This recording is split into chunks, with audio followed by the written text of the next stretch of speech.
नमस्कार प्रिय विद्यार्थियों। हम दर्शन, इससे पहले हमने दर्शन का अर्थ और परिभाषाओं पर चर्चा की।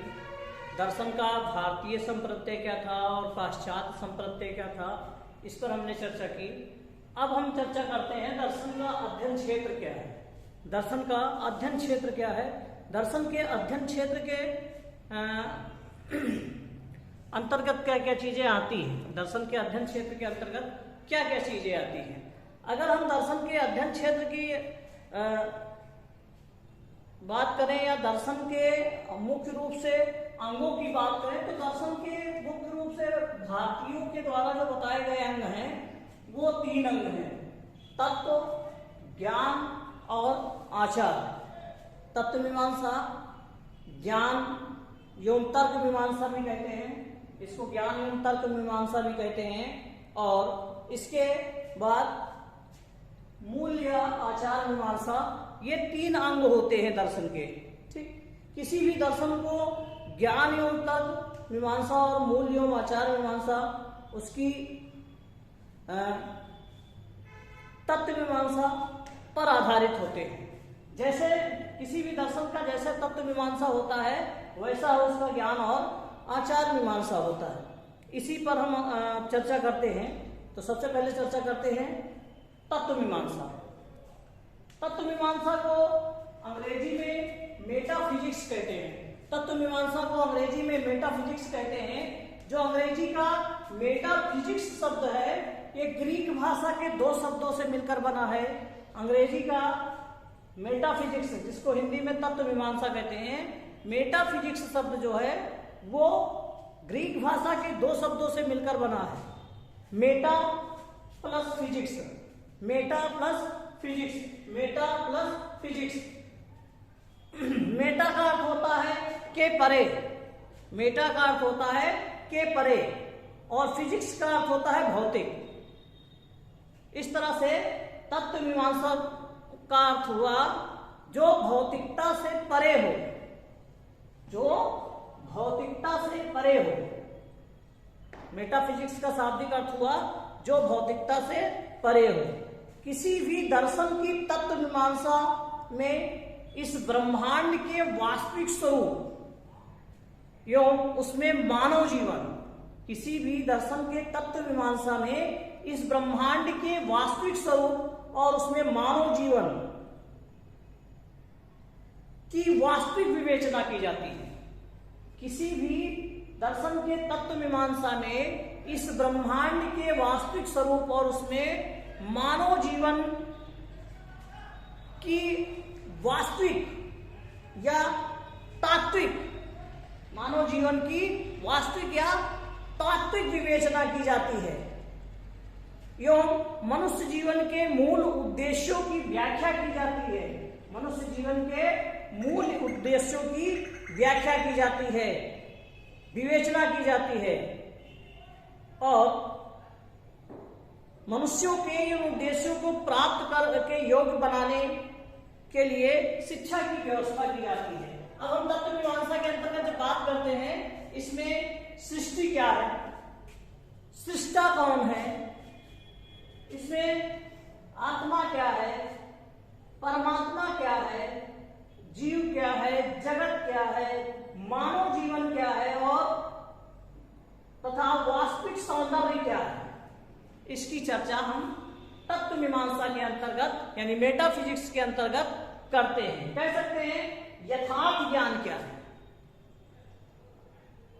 जो रियलिटी नॉलेज है, यथार्थ ज्ञान क्या है और उसको कैसे प्राप्त किया जा सकता है।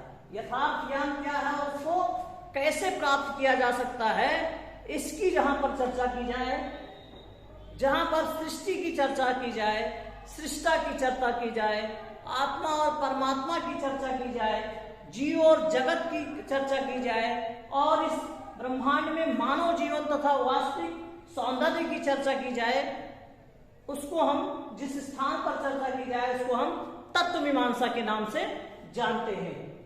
शिक्षा की प्रक्रिया में तत्व मीमांसा से ही उद्देश्य और पाठचर्या का निर्माण किया जाता है।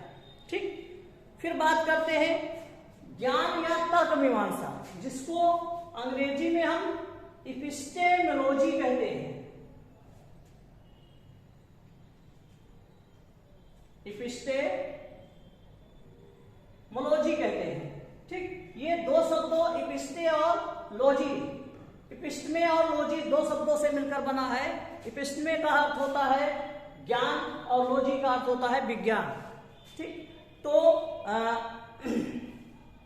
ज्ञान एवं तर्क मीमांसा क्या है, तो आप लोग भी रिवीजन करते हुए आगे बढ़िएगा कि किसी भी दर्शन की ज्ञान एवं तर्क मीमांसा में, किसी भी दर्शन के ज्ञान एवं, चाहे कई जगह तर्क मीमांसा भी कहा गया है, ज्ञान एवं तर्क मीमांसा में ज्ञान के वास्तविक स्वरूप और ज्ञान के वास्तविक स्वरूप, बुद्धि, ज्ञान की सीमा की प्रामाणिकता, ज्ञान प्राप्त करने के साधन, ज्ञान प्राप्त करने की विधियां, सत्य और असत्य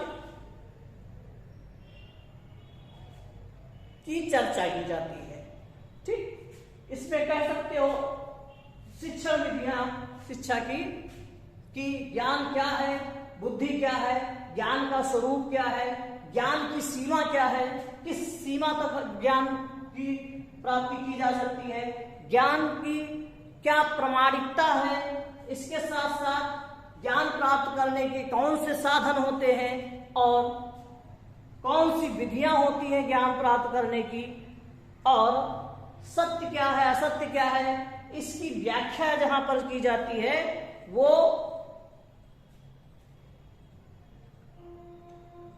ज्ञान मीमांसा या तर्क मीमांसा कहा जाता है। ठीक, सामान्यतः देखा गया है कि हम जिस समाज में रहते हैं उसी हिसाब से इन सब चीजों का निर्धारण उस समाज में किया जाता है। ठीक, फिर बात करते हैं आचार या मूल मीमांसा की।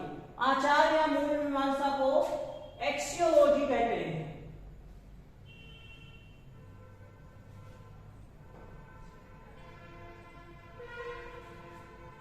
जो दो शब्दों एक्सियोलॉजी से मिलकर बना है, एक का मूल्य होता है और दूसरे का अर्थ होता है विज्ञान। मूल्य और विज्ञान, किसी भी दर्शन की जो मूल मीमांसा होती है, किसी भी दर्शन की मूल या आचार मीमांसा में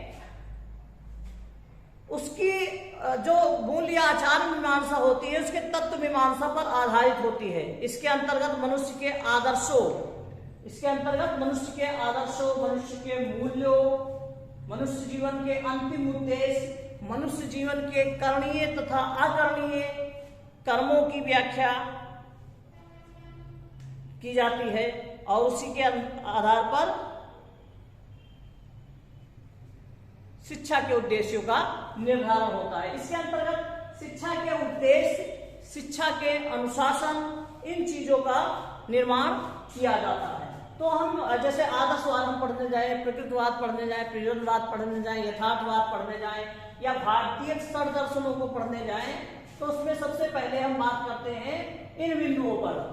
तत्व मीमांसा के आधार पर वो क्या कह रहा है, ब्रह्मांड के बारे में, सृष्टि के बारे में। जैसे आदर्शवाद पढ़ रहे हैं या हम सांख्य दर्शन पढ़ रहे हैं, तो सांख्य दर्शन का सृष्टि के बारे में क्या विचार है, आत्मा परमात्मा के बारे में क्या विचार है, ईश्वर के बारे में क्या विचार है, इस सृष्टि में जीव जगत के बारे में सांख्य या आदर्शवाद या कोई भी दर्शन हो उसका क्या विचार है, जीवन के बारे में, मानव जीवन के बारे में उसका क्या विचार है, और वास्तविक सौंदर्य क्या है, इसकी चर्चा करते हैं सबसे पहले।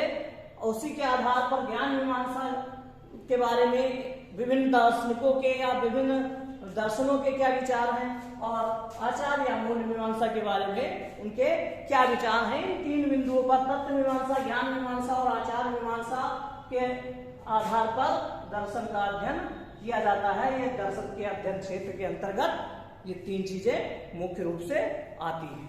ठीक, ये एक संक्षिप्त सी चर्चा दर्शन के अध्ययन क्षेत्र के बारे में था। हम इसमें एक संक्षिप्त सी चर्चा इसके बाद करेंगे। दर्शन और शिक्षा का संबंध, जो महत्वपूर्ण तथ्य हैं, जो महत्वपूर्ण बिंदु हैं, उन्हीं पर केवल हम चर्चा करेंगे। विस्तार से आगे चर्चा करेंगे, यहाँ पर हम केवल संक्षिप्त रूप से चर्चा कर सकते हैं। तो यहाँ पर हम दर्शन के अध्ययन क्षेत्र की चर्चा हमने की है। अगले वीडियो में, अगली क्लास में हम दर्शन और शिक्षा के संबंध के बारे में चर्चा करेंगे। Relationship between philosophy and education, दर्शन और शिक्षा के संबंधों पर हम चर्चा करेंगे।